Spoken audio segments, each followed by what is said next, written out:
Apakah termasuk syirik akbar atau syirik asghar? Orang yang mempunyai buaya, walaupun dia tidak langsung menyembahnya, sebagai perantara untuk mendapatkan berkah maupun keselamatan. Jadi lihat ya, apa maksudnya dia dengan buayanya itu? Ya, tahu buaya? Ya.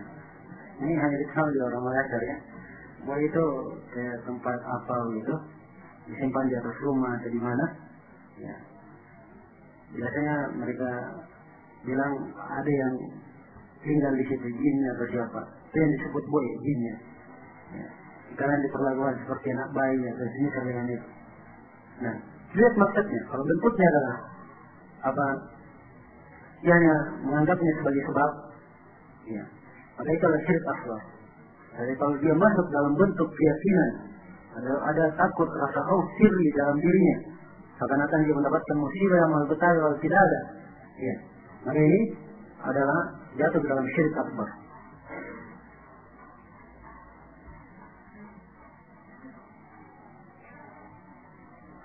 Bagaimana dia kepada orang yang tidak ada di tempat itu? Contoh merasa telah menjadi orang yang saleh di hadapan khalayak.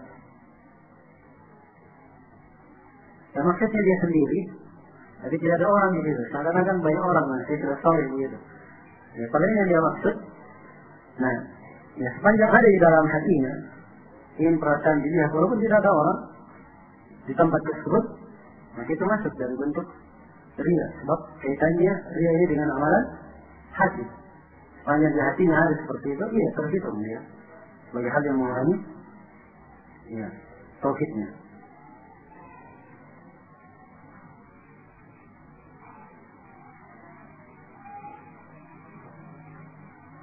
Syirik yang bagaimanakah? Yang tidak diampuni Allah. Padahal Allah mengampuni hambanya apabila dia bertobat. Ya, saya sudah terangkan ya bahwa ayat dosa kesyirikan tidak diampuni itu kalau apa? Kalau dia meninggal dan belum bertobat dari apa? Kesyirikannya. Ya. So, siapa yang meninggal dia punya dosa, punya kesyirikan. Kalau dia punya syirik tidak diampuni. Kalau dia punya dosa Allah ampuni bagi siapa yang Allah hendaki. Jelas? Ya. Ini bagi siapa yang meninggal dan belum bertobat. Tapi kalau di dunia dia sudah bertobat, dosa apa saja, dia bertobat dari walaupun dari kesyirikan dia sudah bertobat, Allah ampuni kalau dia di dunia. Sepanjang terpenuhi syarat-syarat tobatnya.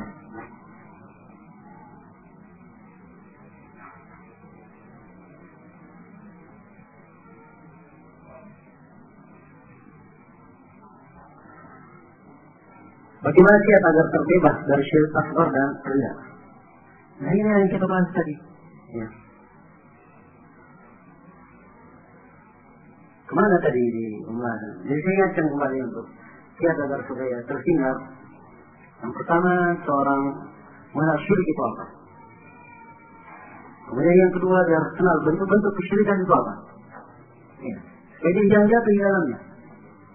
Jangan jatuh di dalamnya. Ini dua hal yang terpenting untuk menghindari. Kemudian dia banyak berdoa kepada Allah dijaga dari kesyirikan.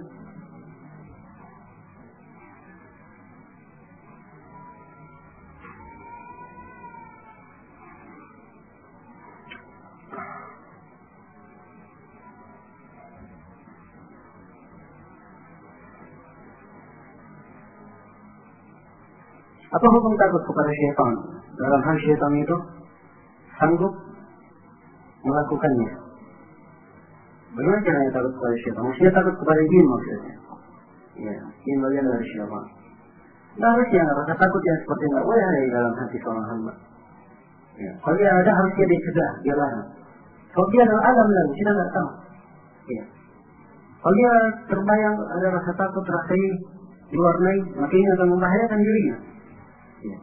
Sebab kaitannya dengan hal yang tidak ada, hal yang gaib darinya. Hal yang gaib darinya. Kalau ini muncul dalam dirinya, segera dihilangkan.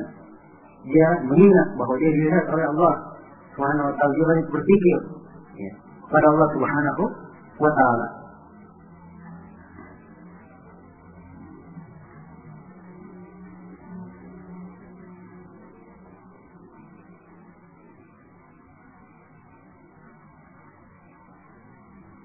Ada ungkapan bahwa bagian kecil dari syirik akbar lebih besar dosanya dari dosa dosa besar, kalian kesyirikan.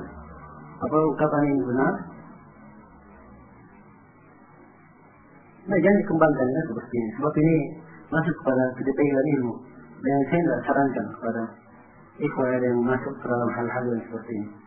Ya, secara global ibarat ini kadang benar, kadang salah. Ya, saya hanya memberikan gambaran umum. Saya khawatir kadang sebagian hal kadang tidak bisa dicerna oleh sebagian ikhwan.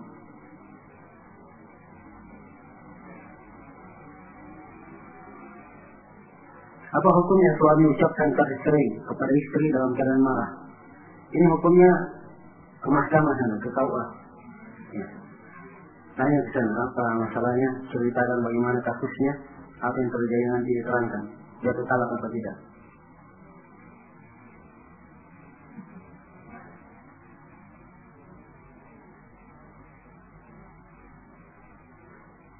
Apa hukum sumpah jabatan sebagai aparatur negara? Ya, lihat bagaimana bentuk sumpahnya ya. Lihat bagaimana bentuknya. Lalu syirik akbar, halal darah hartanya. Apa kita boleh membunuhnya dan mengambil hartanya? Saya sudah sebutkan tadi di layar. Saya sebutkan apa? Ini hukum kaitannya dengan siapa? Pemerintah. Sebab ini kaitannya hukum membunuh, mengambil harta itu kaitannya dengan peradilan kaitannya. Jadi kalau pemerintah menetapkan, ya, dari sini keputusan dilakukan, mereka yang punya wewenang, bukan hak orang per orang. Ya. Tidak ada yang adili sendiri dalam hal ini.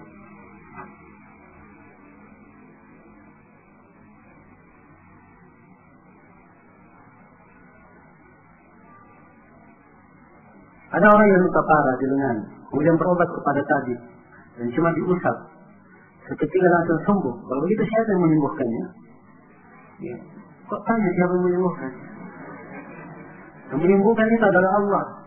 Siapa saya? Bukan siapapun yang datang. Datangnya dari siapa? Dari Allah.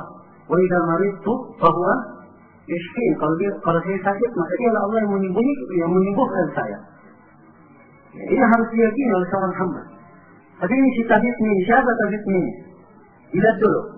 Kalau dia adalah orang yang salih, maka ini mungkin karena kesalihannya. Iya. Karena kesalihannya. Dan saya pada orang yang berobat kepadanya, ya, saya tidak nasihatkan untuk cerita kepada orang lain tentang orang itu. Dan saya tidak nasihatkan untuk mengunjungi orang itu lagi untuk kedua kalinya. Ya, sebab ini bisa membuka pintu kejelekan bagi dirinya dan juga pintu kejelekan bagi orang tersebut. Tapi kalau orangnya adalah orang yang tidak salih, ya, maka untuk kita tahu jawabannya. Sekarang banyak orang-orang yang bekerja sama dengan jin, bekerja sama dengan syaitan. Kadang masih sakit, tapi dia diikuti sama syaitan, digambarkan sudah sembuh. Padahal masih apa? Masih sakit. Nah, ini kadang ditunggu sebagian orang. Itu lihat katanya, lihat dikeluarkan dari badan saya, kaca. Ya. Saya lihat di dalam mata kepala saya. Setelah itu tiba-tiba tertutup lukanya sembuh, tidak ada bekasnya. Itu permainan syaitan semua. Dan seperti ini. Nah,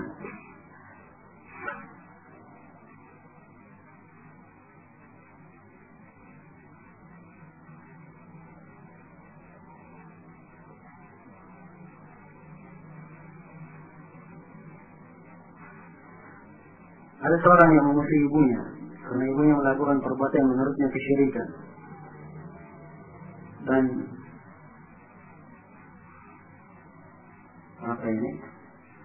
dan menyebabkan kesedihan pada ibunya yang berlarut-larut. Ya kalau misalnya dia lihat kesyirikan pada ibunya, jangan dia musuhi, jangan nasihati. Dia boleh tegas kepada ibunya, boleh tegas. Tapi ketegasan yang menunjukkan bahwa dia ingin ibunya itu baik, dia meninggalkan perbuatan jeleknya yang yang dia musuh itu. Adapun ibunya nggak boleh dia musuh, haram hukumnya. Walaupun ibu kita kafir, ya, nggak boleh musuh dari sisi diputuskan silaturahmi dengannya, nggak boleh. Dia kafir, hukumnya kafir, nggak boleh benci kepada, nggak boleh senang kepada kekafiran. Tapi dari sisi muamalah tetap, ya, diperlakukan baik. Kami itu ayat turun menegur Sa'ad bin Abi Waqqas. Ya. Ibunya menginginkan Sa'ad bin Abi Waqqas keluar dari Islam. Sampai ibunya berkata, saya akan mogok makan sampai kamu keluar dari Islam. Kata Sa'ad bin Abi Waqqas, wahai ibu, ini kata penghuni 1000 nyawa. Kemudian keluar satu persatu, saya tidak akan meninggalkan agama ini. Ya. Maka turun ayat menegur. Ayat di surah Luqman. Wassina al-insana biwalidayhi ihsana. Kami wasiatkan kepada manusia, kepada kedua orang tuanya berbuat ihsan. Kemudian disebutkan kalau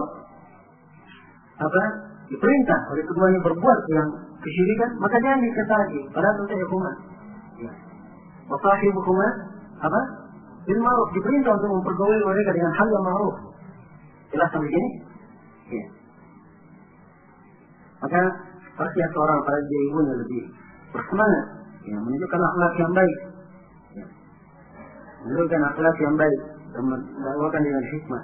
Dan itu insyaallah taala akan lebih dekat dan lebih diterima oleh orang tua.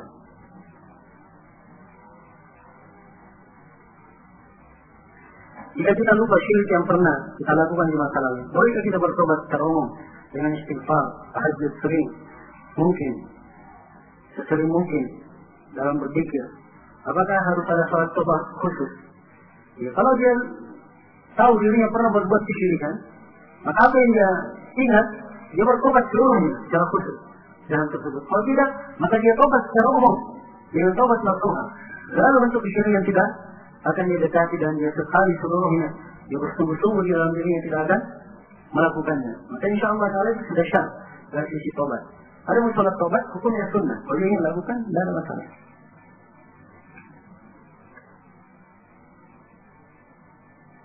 Bagaimana jika keluarga melakukan syirik, sementara kita dipaksa ikut? Hati menolak, tapi ikut hadir dalam acara syirik. Tidak boleh ya, hadir dalam acara syirik. Soalnya kaitannya dengan masalah kesyirikan. Ya, tidak boleh hadir di dalamnya. Nah, beda dengan orang yang terpaksa, yang bisa lepas lagi. Kalau tidak hadir akan mati. Ya. Berbeda hukumnya. Tapi kebanyakannya, tidak mau masalah saya, tidak mau ribut. Ya, harusnya dia terangkan dengan cara yang baik. Dengan perbuatan kesyirikan, saya tidak mau hadir dalam hal yang seperti ini. Apa berbeda antara akidah dan tauhid? Secara umum sama ya, antara akidah dan tauhid sama. Ya. So, tauhid kadang bermakna akidah dan akidah kadang bermakna tauhid. Jadi kebanyakan para ulama di masa apalagi di belakangan itu menggunakan istilah tauhid, mereka khususkan dalam bentuk khusus berkaitan dalam memurnikan ibadah kepada Allah Subhanahu wa taala. Walaupun di masa para ulama terdahulu buku-buku akidah disebut dia yang buku at-tauhid. Seperti kitab Tauhid karya Ibnu Khuzaimah, Tauhid karya Ibnu Manda, dan lain-lainnya.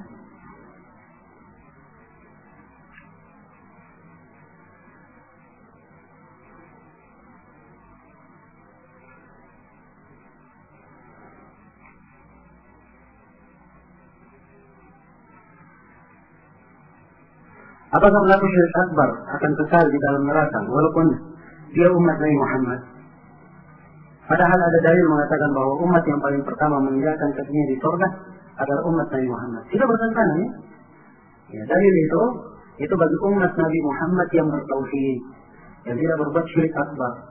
Kalau dia berbuat syirik akbar, maka itu bukan dari umat Nabi Muhammad dalam artian bukan orang yang mengikuti agama Nabi Muhammad. Sebab dia orang yang seperti itu tidak dihitung di atas agama Nabi Muhammad sallallahu alaihi wasallam. Nah, sebab pasti dalam masnal Al-Quran dan Hadis bahwa pelaku syirik akbar kekal di dalam neraka. Kekal dalam neraka. Jadi dia mengartikan umat orang yang di masa Nabi, dia masuk Islam, menggambarkan Islam misalnya di KTP-nya tadi tiap hari menyembah ke kuburan. Itu walaupun dia katakan tertulis di situ Islam, tapi yang diukur adalah amalannya. Kalau dia berbuat kesyirikan, syirik akbar, maka itu adalah hal yang mengeluarkan pelakunya dari keislaman. Mari saya baca sedikit pertanyaan dari gue yang hadir melalui internet. Ini ada pertanyaan dari Aceh.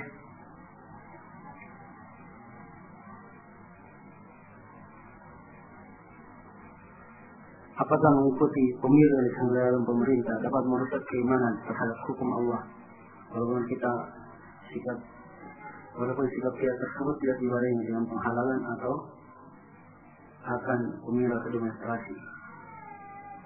Ya, tentang masalah ini, ya, setiap orang memaklumi tentang apa hukum,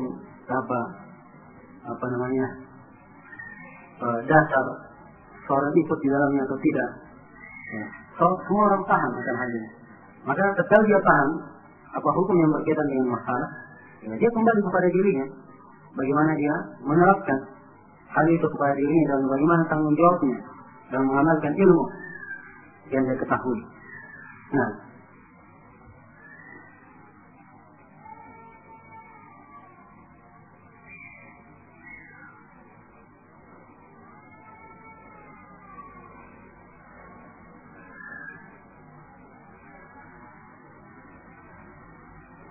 ini ada pertanyaan dari gua, kapan manusia dikatakan beriman? Apa ada tandanya kalau manusia itu sudah betul-betul Islam? Kapan manusia dikatakan menduakan Allah? Apa takut kepada selain Allah sudah termasuk menduakan? Ya, kapan dikatakan menduakan Allah, berbuat kesyirikan, sudah kita terangkan tadi. Akan datang lagi penjelasannya tentang masalah takut kepada selain Allah. Apakah itu termasuk perbuatan kesyirikan? Takut itu berjenis-jenis, ya. Takut berjenis-jenis. Ada yang takut dalam bentuk ibadah. Takut yang seperti ini hanya untuk Allah. Ada yang takut sifatnya tabiat manusia. Dia takut kepada api, takut kepada singa, takut kepada ular. Tabiat manusia, biasa yang seperti itu. Tidak ada masalah. Ya. Dan ada takut yang sifatnya maksiat. Dia takut kepada kepada manusia, atau takut kepada hal yang sifatnya tabiat, sehingga dia tidak melakukan kewajibannya kepada Allah Subhanahu wa Ta'ala. Ini kadang sifatnya maksiat. Dan tentang masalah takut ini ada nanti rinciannya insyaallah Ta'ala pada bab khusus. Ya.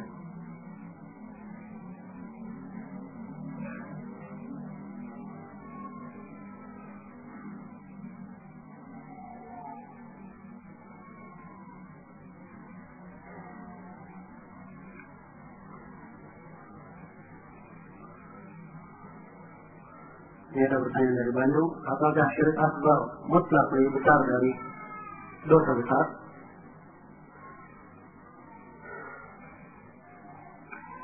Iya.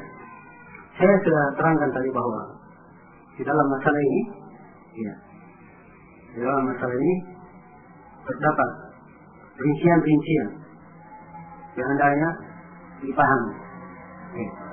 Sebab ada sebagian dari amalan dosa besar, kadang dia lebih besar bahaya dan dosanya dari sebagian bentuk yang sifatnya syirik akbar. Namun ini sekali lagi ada rincian-rincian. Tapi saya ngomong iya, syirik akbar itu lebih berbahaya daripada maksiat. Nah, dan kemudian saya kembalikan kepada titik ilmiah. Sebenarnya bagi seorang penuntut ilmu, seperti ini adalah masalah saya yang kadang para ulama juga ibarat-ibarat mereka sangat detail dalam masalah, mereka berselisih dalamnya. Ya saya nggak sarankan bagi ikhwah dan akhwat untuk bertanya hal-hal yang kadang belum bermanfaat untuk dia tanyakan. Iya. Dia tahu ini syirik akbar, dosa besar, semuanya adalah hal yang berbahaya. Dia tinggalkan. Nah, jelas ya?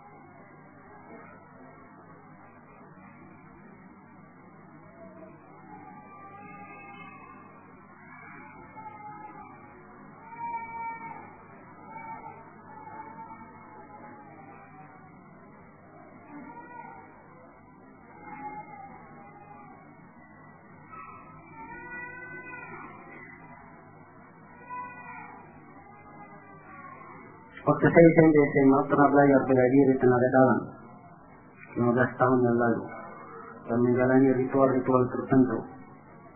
Sejak tahun 1998 sudah saya tinggalkan amalan-amalannya seperti zikir-zikir bidah dan saya sudah bertobat. Apa dalam ritual-ritual tersebut mungkin ada jin yang dimasukkan? Ya mungkin saja. Ya, sebab jin itu pintar dalam amalan-amalan syaitan, kadang dibumbui dengan kalimat zikir atau kalimat zikir yang silang-silang, ya, Sebenarnya secara zahir ada orang tertipu. Tapi kalau diperhatikan secara syariat itu kata lebih bijak daripada orang yang tidak berpikir. Sebab dia pikir bukan pikir yang benar, pikir yang rusak maknanya, disilang-silang sana sini, yang memberikan makna yang tidak baik. Saya pernah membaca buku bahwa pembagian tauhid ada 4. Yang keempatnya adalah tauhid mutabah. Apa ini dalilnya? Ya maksudnya bagi yang memasukkan tauhid yang keempat sebagai tauhid mutabah, yang diinginkan adalah dia memurnikan mutabahnya kepada Rasulullah SAW. Disebut sebagai tauhid karena Allah Subhanahu wa taala memerintah untuk taat kepada Rasulullah dengan ketaatan yang mutlak. Itu maksud dari pembagian itu.